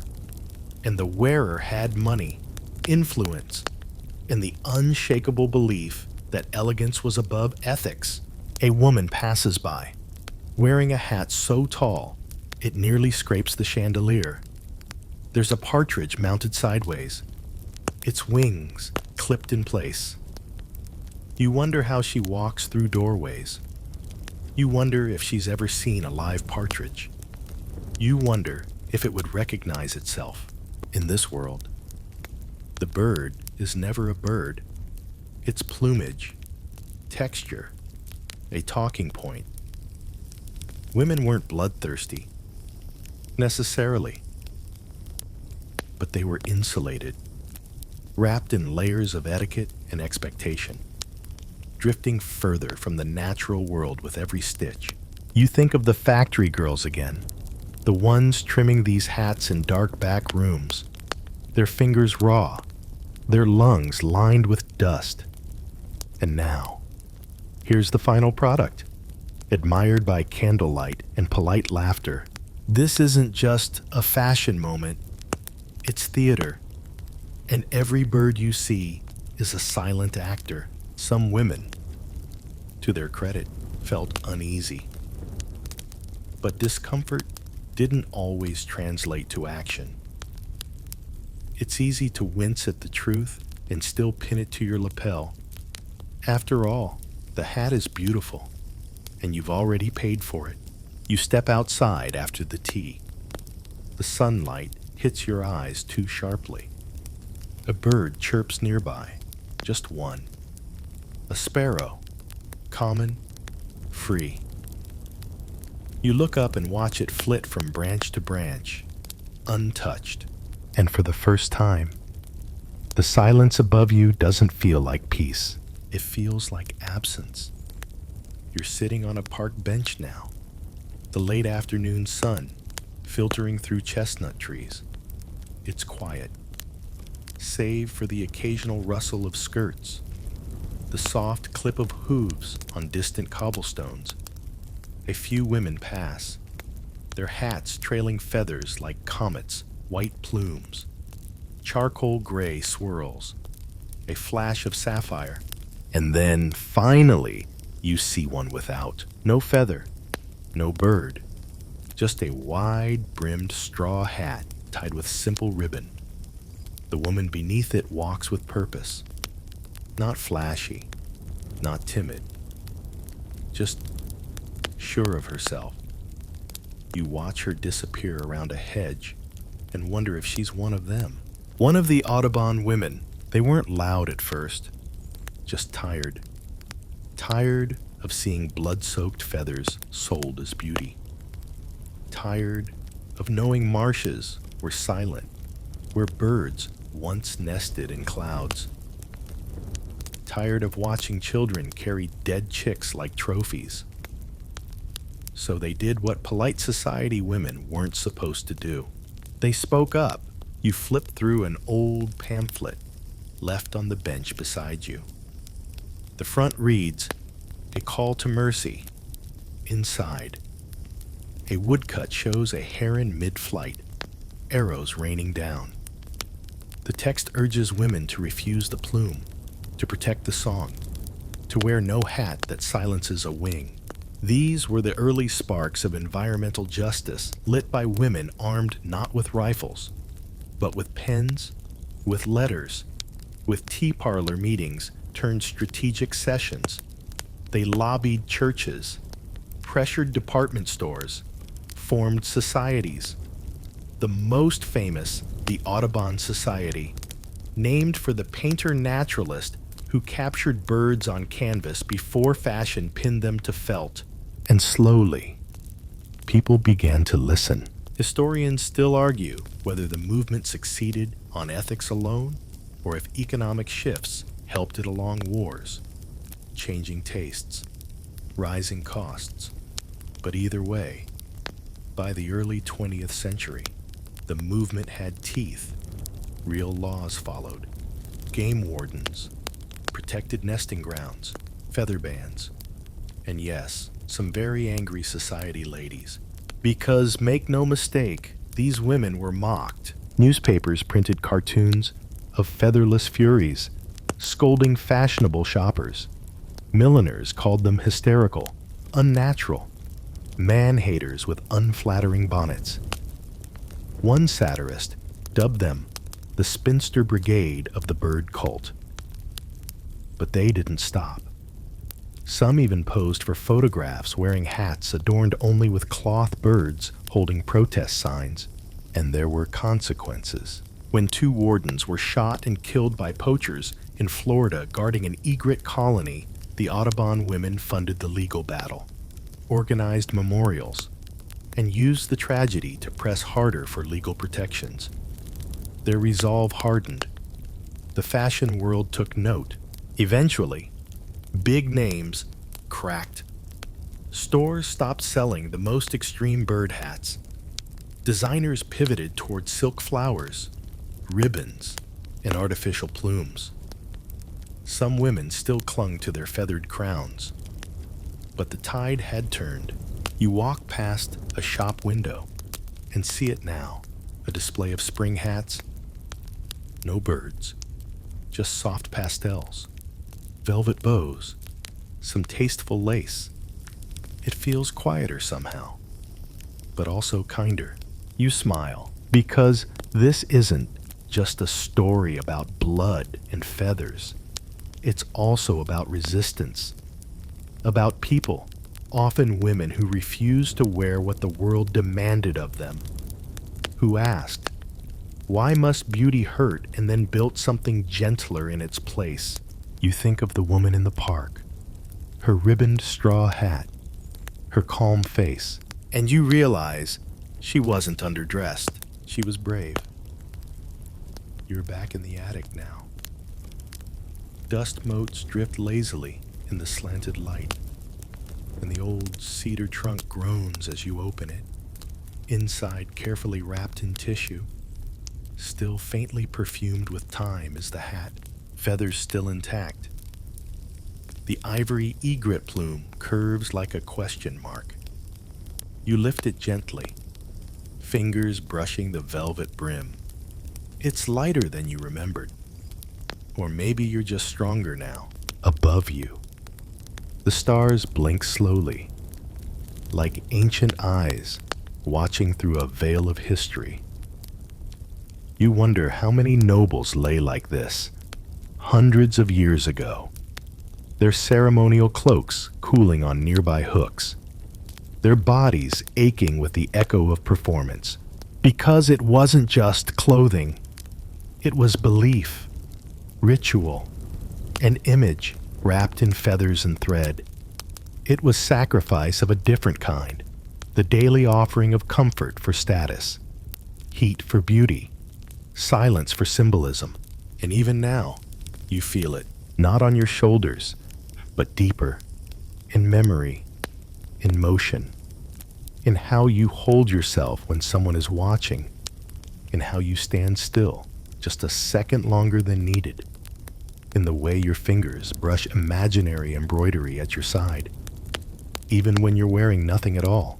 This is what lingers, the ghost weight, not a burden, just presence. So, let it settle. Let your body rest. But keep your sense of wonder awake. The cloak may hang silent in the corner, but it's still part of you, stitched into your story.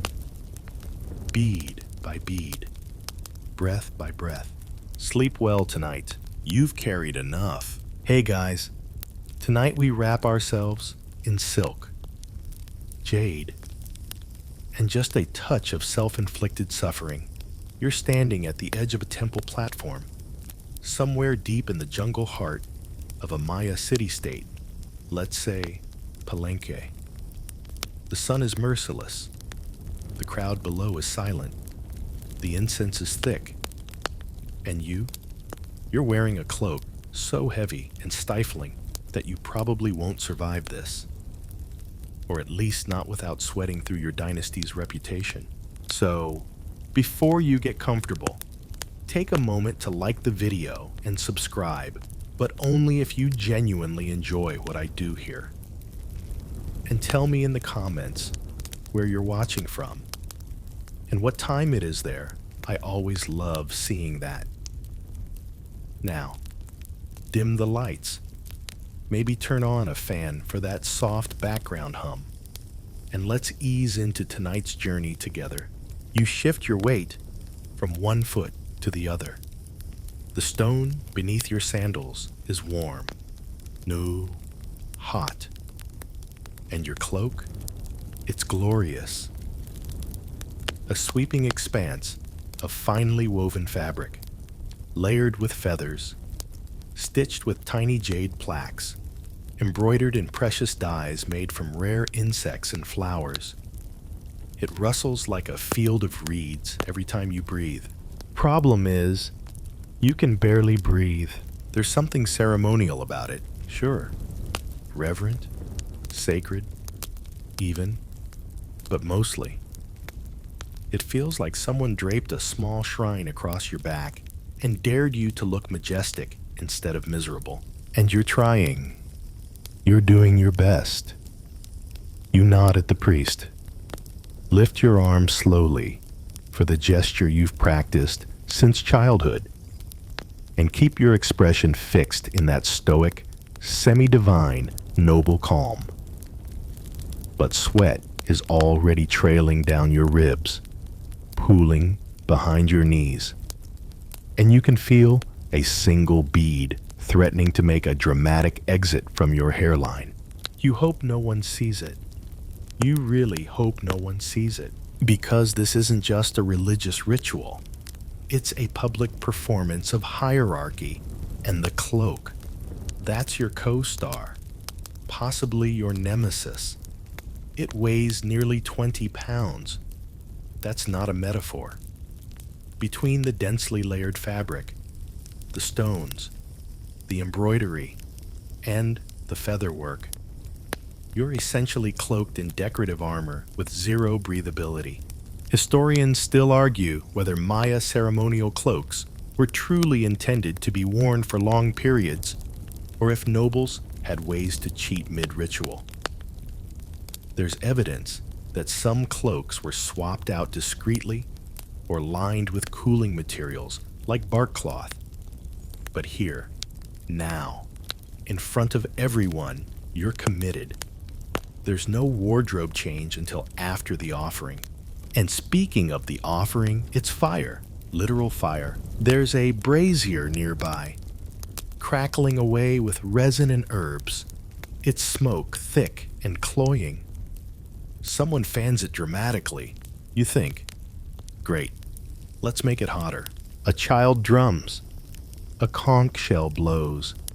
You step forward into the sacred circle.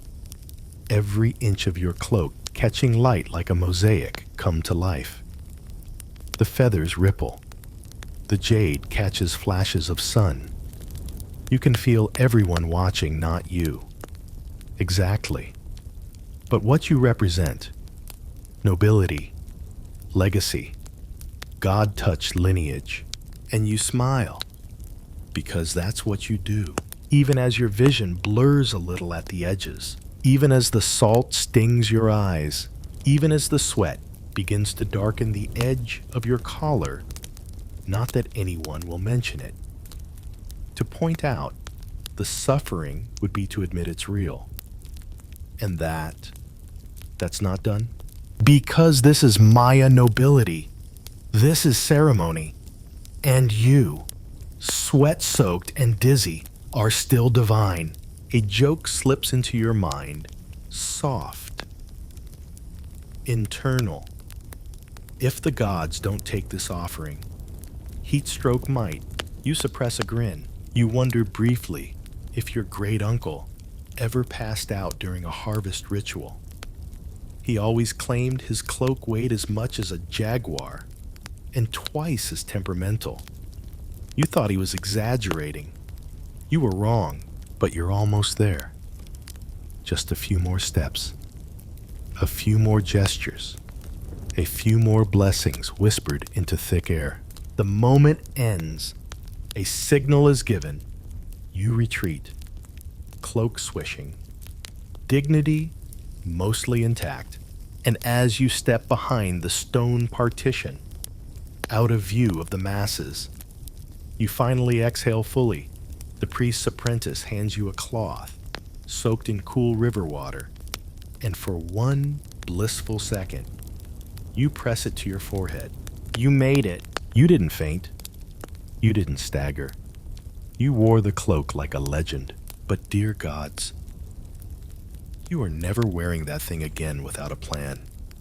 You're sitting now, legs still tingling from the effort, cloak puddled around you like a sleeping jaguar. Two attendants are working quietly, one fanning your face, the other carefully rearranging the layers of your ceremonial garb so it doesn't wrinkle, or melt, or catch on something and unravel 3 generations worth of lineage pride.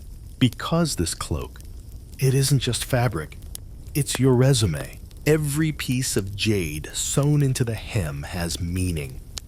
Some are passed down from ancestors. Others were offerings themselves, dug from sacred riverbeds, polished by hand. They shimmer with that unmistakable pale green glow, cool to the eye, but warm with reverence.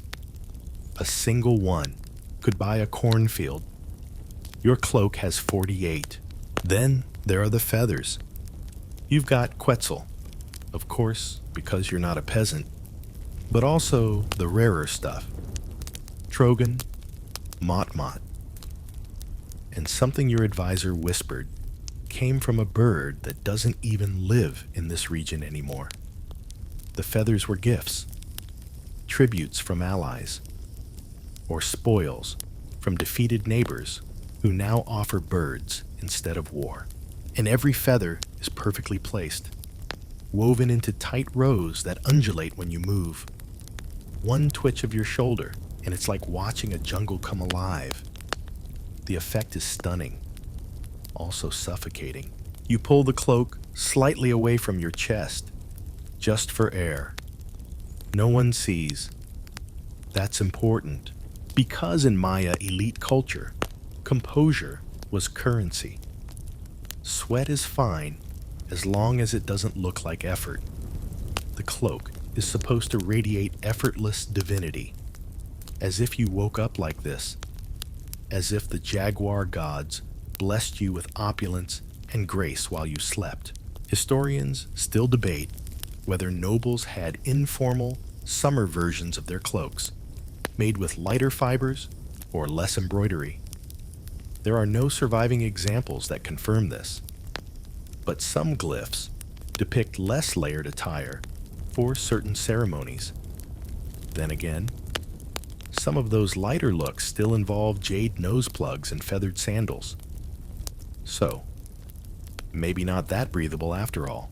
The truth is, your cloak isn't about comfort, it's about status.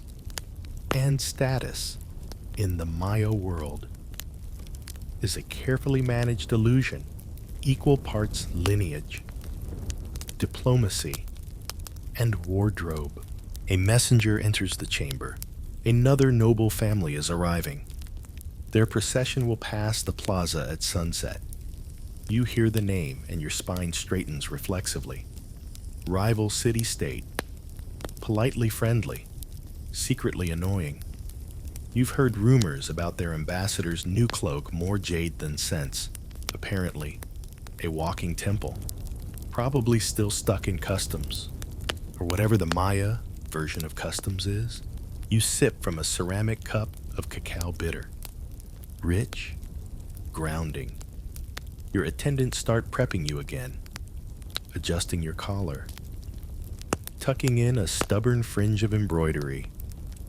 One of them whispers, "The gods are watching." It's probably meant to reassure you. It doesn't. Because gods aren't the only ones watching. The crowd watches. The scribes watch. The other nobles, especially, will count feathers, note stones, whisper about hem length and pattern symmetry. You once saw a rival lord's cloak criticized for having too much fish imagery. 3 days later, he changed it. There's no relaxing in prestige. A small girl pokes her head around the corner.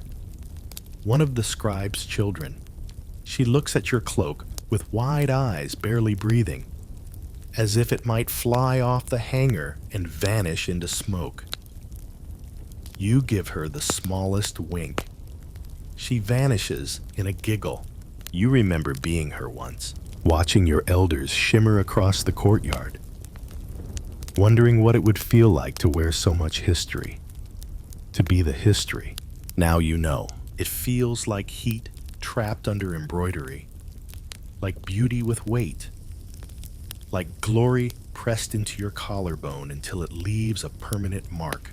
But it also feels like power, real, heavy, beautiful power. And that's what keeps you from ripping the thing off mid-ceremony and diving into the nearest cenote.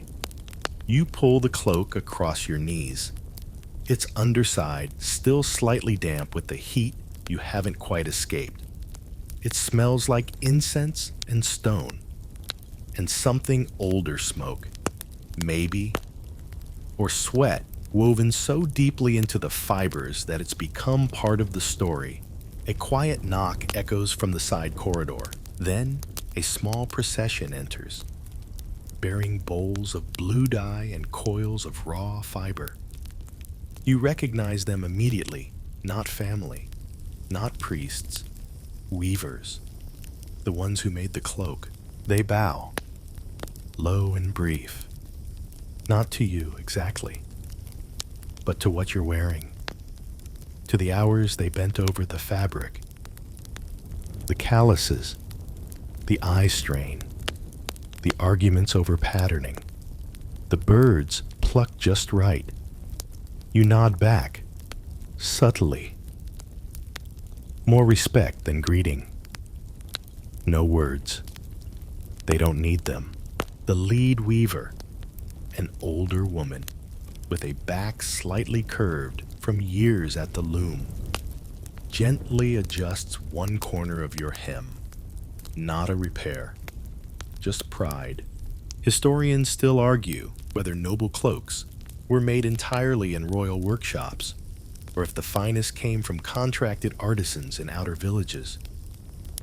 What's clearer is this: whoever made them did so with sacred intensity. Some workshops were considered semi-religious. The tools themselves, spindles, whorls, looms, were blessed. You didn't just weave fabric. You channeled the gods, and the pressure was real. One mistake in the thread count, a feather sewn off pattern. It wasn't just sloppy, it was inauspicious. In certain cities, badly made garments could be considered omens. Some weavers burned flawed work rather than risk divine disapproval, or worse, noble embarrassment. You rise slowly now, letting the cloak fan around you. The room is warmer again, or maybe it's just you. The weavers step back, watching it ripple as you turn. They're not admiring your poise. They're reading the fabric, checking how the embroidery lands on your shoulder, how the stone weights balance the lines, how the feather clusters move with your stride. One young apprentice, barely 10, lights up when your hem catches the light. You catch her eye, and she clutches her embroidery frame tighter, like she just got her future handed to her. And maybe she did. The embroidery itself isn't decorative. Every curl, every glyph motif, every color gradient carries meaning. This cloak tells a story, your ancestry, your victories, your divine patrons, your place in the cosmos. That swirling pattern on the back, it's the serpent god winding through time. Those double bars along the bottom, they reference your lineage's role in the last solar renewal. You could say, I am noble out loud, or you could just walk across a courtyard in this thing. The best part? The weavers know how to hide layers. A row of symbols that only another noble could interpret. A sigil stitched in reverse so only the gods see it correctly. A thread of rare cochineal red, dyed from thousands of crushed insects, running unseen under a flap of jade beading. It's not just art. It's encrypted language. But, gods, it's hot. You sit again, carefully. As the weavers finish their adjustments, you want to strip it off. Let the sweat breathe. Lie on a cold stone floor. Instead, you take another measured sip of cacao. Because that's what composure looks like. One of the younger weavers holds up a new fabric swatch, bold pattern, looser weave, experimental feathering. She glances at you, hopeful. You give her a slow nod, approval. Maybe next season's cloak will let your armpits breathe. They gather their tools, fold their silks, and bow again before leaving in a soft wave of movement and fiber. You're left with silence and the cloak, still heavy, still glorious, still radiating the lives of those who made it possible. And you wonder, not for the first time, whether the real power lies in the wearing or the weaving. The torch flares too high. It's supposed to be a soft ceremonial glow, respectful, symbolic. Instead, someone overdid the resin, and now the flame is licking at the air like it's hungry. You step just slightly too close, and suddenly, the corner of your cloak curls upward, heat drawn, feather edges crackling into tension. You freeze just for a moment, just long enough to feel the whisper of heat on your calf. One of your attendants steps forward, calm, practiced, with a motion so smooth it looks choreographed, and gently pulls you back. The torch is steadied. The moment passes. But your pulse, that's still skipping like a drum line, because you nearly became the first noble in your lineage to self-cremate during a procession. You exhale, slow and steady, nod, as if it's all part of the show. The crowd didn't notice, probably, but you're suddenly very aware of just how flammable you are. And you are, make no mistake, basically kindling with an ego. Feathers quetzal, hummingbird, egret are delicate, yes, but when dried and lacquered for ceremonial garments, they become even more fragile and extremely flammable. Add in embroidered dyes, plant-based adhesives, and whatever powdered scent was dabbed into your shoulder seams to make you smell worthy, and you're a walking incense bundle waiting for ignition. Historians still argue whether Maya nobles had designated fire watch attendants during rituals, or if that was reserved for high-risk settings like funerary pyres and new temple dedications. But there are enough cautionary glyphs depictions of cloaked figures standing suspiciously far from flames to suggest that fire and fashion weren't exactly best friends. It doesn't help that torches are everywhere. You count them without trying. 6 at the base of the stairs, 4 flanking the platform, two at the altar. The flames sway with the wind. And every time one flickers too close, you subtly rotate your body, angling the less feathered edge of your cloak forward. You're not being paranoid. You're being alive. There's a story you heard once, half warning, half gossip, about a minor noble whose funeral had to be postponed because he caught fire before the ritual started. Some say it was a jealous rival. Others blame a misfired incense stick. Either way, the cloak was ruined, the noble less so. You walk carefully now. Every step is precise. Your body heat is rising again, but the memory of the flare is sharper than the sweat. The irony of it all is almost funny. Your cloak, meant to show your connection to divine fire, might one day become it. And yet, no one dares suggest toning down the embellishments. That would be heresy. Or, worse fashion backward.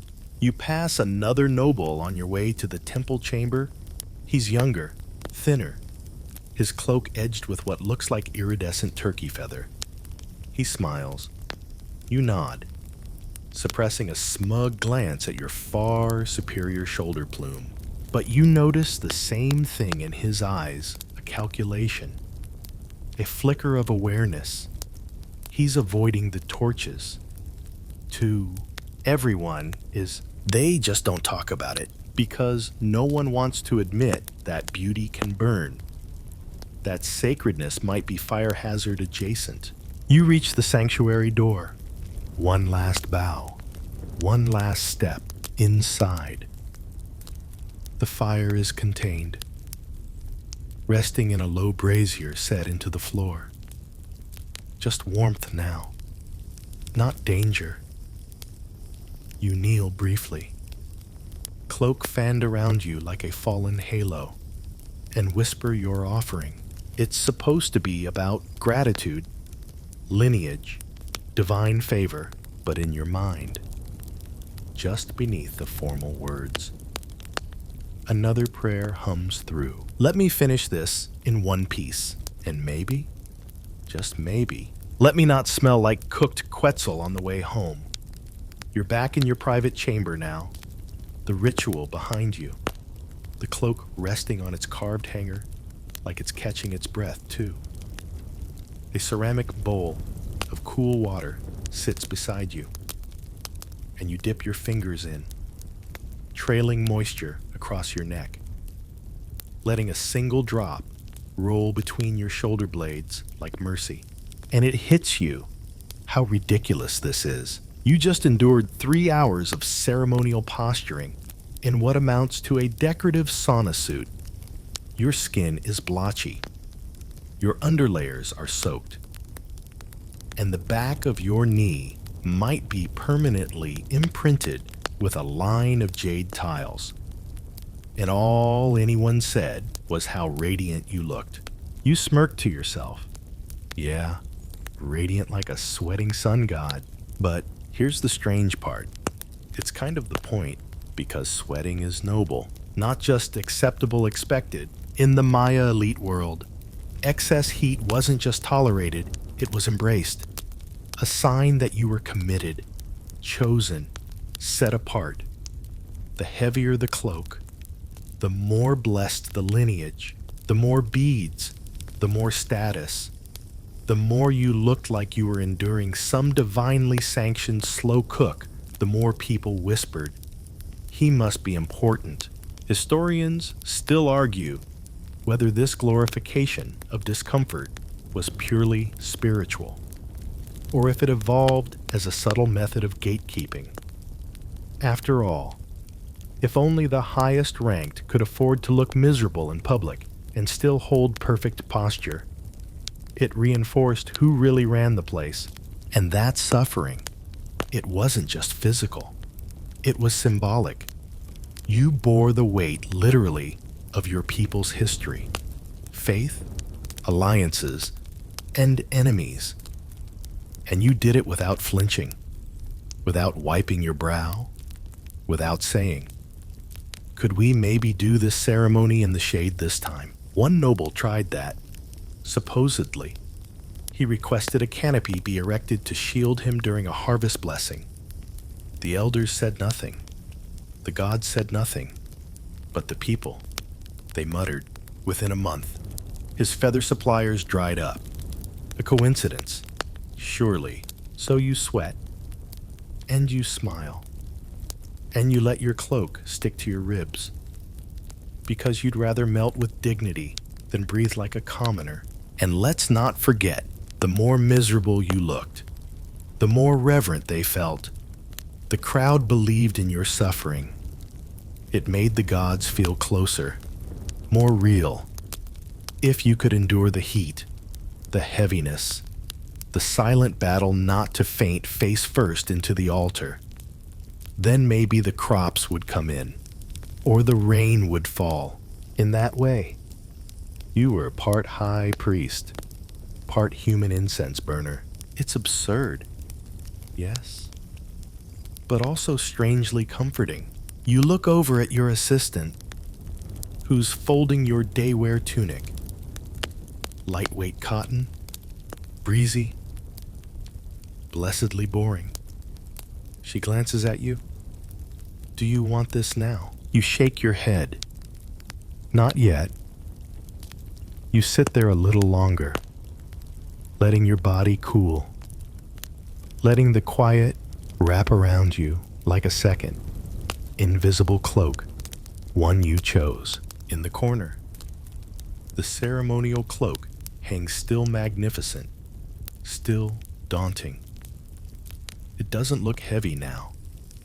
It looks like history, or pride, or a very fashionable burden. And you get it. You really do. Why no one ever speaks up? Why? Generation after generation, nobles keep wearing these walking ovens. Because once you've worn that kind of power, that kind of beauty, that kind of sacred suffering, it's hard to go back to linen and logic. You stand. Let the assistant dress you in something lighter. Feel your shoulders relax for the first time in hours. But as you glance back one more time, you can't help but smile. You'll complain tomorrow. You'll beg for lighter stitching next moon. But deep down, you already know you'll wear the cloak again, because sweating is a flex, and you look really good doing it. You're walking the outer passage now, just before dawn. The stone walls still hold a little warmth from yesterday's sun, but the air is fresh finally. The stars are just starting to give way to light, and you're not wearing the cloak. Not yet, because today, you're pulling a trick. The ceremony ahead is long, and the cloak you're expected to wear is the full affair. Double layered, high collared, feathered and beaded with obsidian inlays. The Storm God edition, as your cousin once joked, before nearly passing out wearing it. There's no way you'll survive 4 hours in that thing under open sky. So, like any self-preserving noble, you've made arrangements. Behind the temple, there's a tunnel. Not a secret one, exactly more like politely ignored. It connects the storage wing with a shaded vestibule near the ritual platform. And in that vestibule, a second cloak, lighter, strategically trimmed, still beautiful enough to pass inspection if no one looks too closely, which, in the heat of ritual, they usually don't. Historians still debate whether Maya nobles openly sanctioned these behind-the-scenes swaps, or if they were personal tricks passed down like heirloom gossip. One theory suggests ceremonial cloaks were designed in pairs, the public one and the practical one. Another theory claims the swap was mostly psychological nobles, believed in their own performance enough to trick even themselves. You duck into the tunnel. The air drops 10 degrees instantly, and you almost groan with relief. This is the kind of sacred passage you're not supposed to talk about, which is exactly why everyone knows about it. As you walk, torchlight dances across the walls, carvings of past rulers, gods, feathers, all watching you with that unreadable expression carved into every stone-faced judgment. Amusement, maybe both. And then you reach it. The second cloak hangs neatly on a peg, folded just so. A junior attendant stands nearby, eyes wide, mouth sealed. She's probably 14, probably sworn to secrecy under threat of 1,000 curses. You nod. She bows. The exchange happens like choreography. You slip off your preparation tunic, step into the lighter cloak. It fits perfectly. Looks like its heavier twin, minus about 12 pounds and several potential health risks. A few less jade plaques, a bit more airflow. You stand before a bronze mirror, test a few ceremonial poses. It passes, and it feels good. Your spine doesn't ache. Your neck isn't fighting the collar. Your armpits are dry. You could get used to this. There's a quiet power in the cheat, not dishonesty, but strategy. You still look noble. You still carry the symbols. But you've outsmarted the heat, bent the tradition without breaking it. A whisper of movement behind you. Another noble enters, nodding toward your cloak with a slight smirk. He's done the same thing. You nod back. For a moment, you're not rivals. You're co-conspirators, because everyone knows. No one says it aloud. But you all know who's clever, who's stubborn, and who's going to collapse by mid-chant. Last year, one of the outer court cousins refused to swap, claimed it was unworthy of his divine thread. They carried him out on a litter before the second offering. His reputation never quite recovered. You step out of the tunnel into filtered daylight. The platform waits. The crowd assembles. Incense curls upward like a lazy serpent. Drums begin. You walk slowly, as if burdened. Though you're not. You move like you're wearing tradition. And in a way, you are. Just optimized. The performance begins. Chants rise. The gods are honored.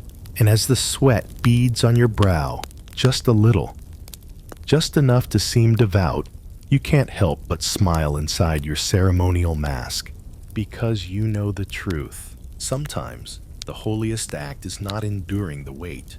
It's knowing when to shift it. The sun is high now, too high, and the courtyard is full of color and teeth. Not literal teeth, of course. Diplomatic teeth. Smiles just wide enough to hide the grinding behind them. You're at a gathering of nobles, and everyone is cloaked in their finest woven proclamations of power. This isn't a battlefield, but it might as well be, because today's war is being fought with embroidery. You spot your rival almost immediately, Lord Chan, from the western lowlands. He's taller than you remembered and broader, but it's not his build that hits you first. It's the cloak. It's a monster, deep green fabric edged in jaguar fur, with obsidian triangles stitched along the hem like fangs. The back is beaded with such density, it gleams like wet stone. At his shoulders, a full arc of quetzal feathers, splaying out like a ceremonial halo. You nearly laugh. Not because it's ugly, because it's perfect. Perfectly extra. Perfectly engineered to say, "Look at me. I'm winning." You instinctively shift your own cloak a ceremonial upgrade just for this event. Not as showy, but more refined. Where his screams dominance, yours hums legacy. But still, you feel the temperature climb, not from the sun, From the pressure, historians still argue whether these clothing duels ever escalated into real political fallout. But evidence suggests that cloak diplomacy was very real. The more impressive your regalia, the more your rivals had to respond. It wasn't just about aesthetics. It was economics, influence, subtle insults wrapped in feathers. And that's where things get sweaty, because no one wears these things to relax. You stand tall, smiling through clenched jaw, knowing your rival is also roasting inside his stitched pride. There's a kind of shared suffering here, ceremonial brinkmanship, the unspoken game of who will buckle first. You greet him. Your feathers shine today. You say. He bows slightly. And yours whisper like the wind gods themselves. The lines are delivered with practiced politeness. But you both know this is fencing. Your cloaks are the blades. A servant passes with a tray of cacao, and you both reach for cups. One of his obsidian shoulder tiles clinks awkwardly against the tray. Too wide, too heavy, a design flaw. You say nothing, but you note it. He'll be feeling that in an hour. Another noble enters a lesser status, simpler cloak. He's wearing cotton fringe and red shell beads. You both look at him, smile the same smile. He nods quickly, averts his eyes. His cloak folds strangely when he bows. Poor tailoring. Your rival leans in. The younger generation has such light shoulders. You raise your cup slightly. Maybe they're planning to run. He laughs short, sharp. You both know what this is. This is a battle, a pageant of sweat, posture, heritage, and heat stroke. It's not about who looks best. It's about who looks best longest. You shift your feet under the cloak. Carefully redistribute the weight. A line of jade beads presses into your thigh. You ignore it. Later, you'll find the bruise. Later, your attendants will lift the cloak off you like a body from a battlefield. But now, you stand. You gleam. You endure. Because in this world, your cloak is your sword and your armor. And you came dressed for war. It's long after sunset now. The courtyard's been cleared. The fire's reduced to embers. And your cloak finally has been laid to rest on its stand. Not folded, never folded.